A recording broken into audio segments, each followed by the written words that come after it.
out. You gotta excuse me, I'm a little bit nervous today. As I was leaving, my son said, Dad, they're gonna hate you. He said, you reek of privilege. You look like Jeffrey Epstein's failure face at a kid's And he goes, and he just tells dad jokes anyway. I thought, when the kid's right, he's right. It'd be way more funny if we had him aborted like his mother wanted. I don't know if anybody here has children that went through the Ontario education system. My son is a 14-year graduate, and all I can say is bring on the drag queens. They couldn't do a worse job teaching how to read. I wrote a note for him, left it on the fridge, and he says, Dad, what is this? I gotta look now for a Rosetta Stone to decipher this stuff? He said, next time just print it in English. I was trying to help him with his grammar, and I said, do you even know what a pronoun is? He said, Dad, don't be a redneck. It's 2025. A pronoun can be whatever it chooses to be.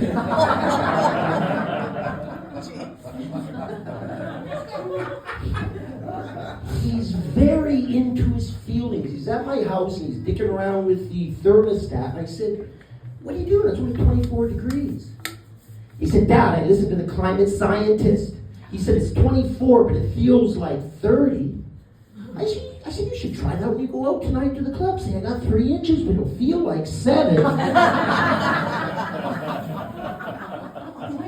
He's giving me his resentment list. Always trying to make me feel guilty. And he says, Dad, I've done my research. There is no evidence for the benefits of circumcision. It's cruel to the child.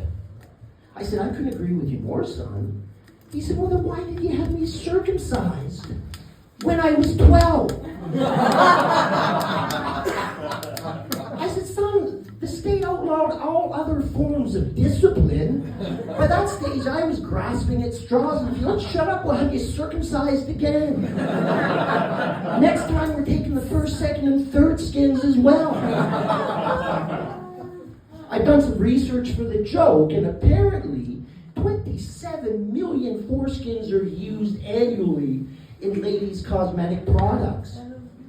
So if you think you're in an exclusive relationship, there's a lot more foreskins on your partner's face. And they always say on the label, ethically sourced, no animal testing, but they don't talk about the infant penis harvest.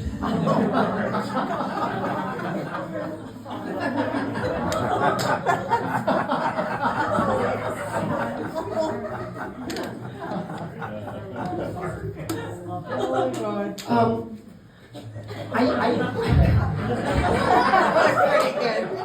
Now, there's a lot of great philosophers from the past, and now I'm going to argue the opposing view of circumcision. My parents were weird. They were like Polish, new immigrant, anti-Semitic. I'm not proud of that. I think it's like a really bad attitude. But they still had me circumcised and named me David. Strikes me as weird to culturally appropriate. It was like they were using me to bait a hate crime. It's like, why would you culturally appropriate from a race you dislike? You don't see Jewish people with Hitler mustaches saying, oh, he was evil, wanting to wipe us off the planet, but he was fashion forward.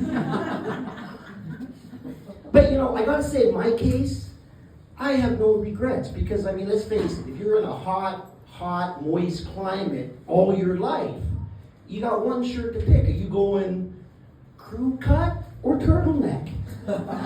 It's like the life of the uncircumcised. It's like your mom stuffs a turtleneck down over your head and leaves you there. And then if you're lucky, once a day you get to see light, dark, light, dark, light, dark, light, dark. It's like a CIA torture technique for your Johnson. What do you do, waterboard him next? I go to see a chiropractor, and he's an interesting guy. First thing he says to me, he says, Dave, it's 2025, my pronoun of choice is doctor. I said, okay, doctor.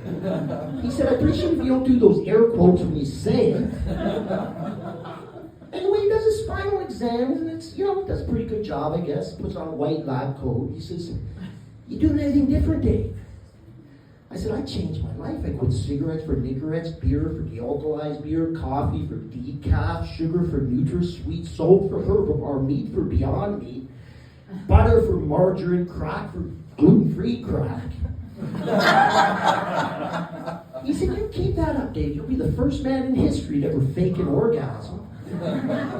He said, listen, what we like to say in the chiropractor business is just keep your body moving. Always remember, sitting is the new smoking. I thought about that. He's right. No wonder Stephen Hawking died. No, apparently I read the tabloids. He was up to 2 or 3 chairs a day by the end of his life. You have that beautiful brain, can untangle the mysteries of the universe, but you can't kick the chairs, you can't kick anything. He said, after 50, I'm all supposed to recommend you get in to see a proctologist. I said, well, if you think it's necessary, he said, oh, I do. And he said, you're lucky, because I'm medically fluid. I also identify as a proctologist. I said, right on. I was probably a little too overly enthusiastic, but I'm all about one-stop shopping, saving the planet. So he said, drop him, and I dropped him. He said, bent over, and I bent. And I don't want to put anybody off the important procedure, because it really just stung at first, and then I felt this searing pain. His hands came up over my head, and he said, look, Dave, no head. Well, I looked back, and I was scared. I was put off by his unusual bedside manner. But then I remembered the COVID drills. Trust the medical experts with impunity. So I leaned into it and I said, yes, Dr. Fauci, yes, Dr. Fauci, I do have a tumor. But it's deeper, much, much deeper. I don't know if you guys heard of my doctor. He's pretty well, famous. He's, I guess, the president of an international organization called Doctors Without Boundaries.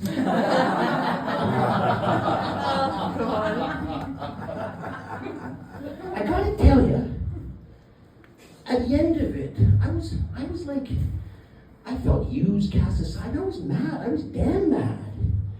When I found out I was going to take another 6 months for a follow-up appointment. Just like our medical mafia, they create dependency, then they cut us off. Next thing you know, I'm going to be switching to street sodomy. I guess that's the grinder and whatnot. So I got pulled over on my way here today, and the officer comes up to the car, young strapping officer, and he says, I stopped you? I said, well, gee, officer, that's a pretty important part of the job. I said, what, you just know how to turn the siren on? You're doing this randomly? He said, listen, smartass, you went through that stop sign. And I looked back, and I knew he had me fair and square. I said, I'm so sorry, officer. I'm a dyslexic. It's a disability. I could have swore that was a pot sign. He starts writing me the ticket. I said, listen, this is as bad as giving Terry Fox a ticket for running funny on the Trans-Canada. He couldn't help it either. It's so embarrassing being a dyslexic. I got a very conservative lawyer. And I was at his office, and I said, hey, Dale, what's with your pro-cannabis poster? You don't seem like the type. He said, what are you talking about, Dave? I said, your poster up there. Refer a friend. Dave, let's just refer a friend. It's funny, when I was in school, they didn't understand disabilities. I went to a Catholic school, Sister Marie Teresa. She hated dyslexics and the devil in that order. Oh, the kids knew she'd blow Satan himself. He would just spell because without a Z. Remember once I made a spelling mistake. She grabs me by the ear and she's parading me around the class. And she kept hissing in my ear, what would Jesus do? I said, I don't know. He was a grown-ass man that could walk on water. Do you think he could still do that with those holes in his feet? Automatically, she sent me to the office for a strap. And it was different, because back in the 70s, if I could paint a picture for you, if you ever have a busy day at work, you're stuck in traffic, and you come home and you realize somebody cut the grass or did something nice for you, and you think, oh great, more time for me. And that's how our parents felt when authority figures hit us. My dad would say, get over here, I want to see your school marks. He was referring to welts. Thank you.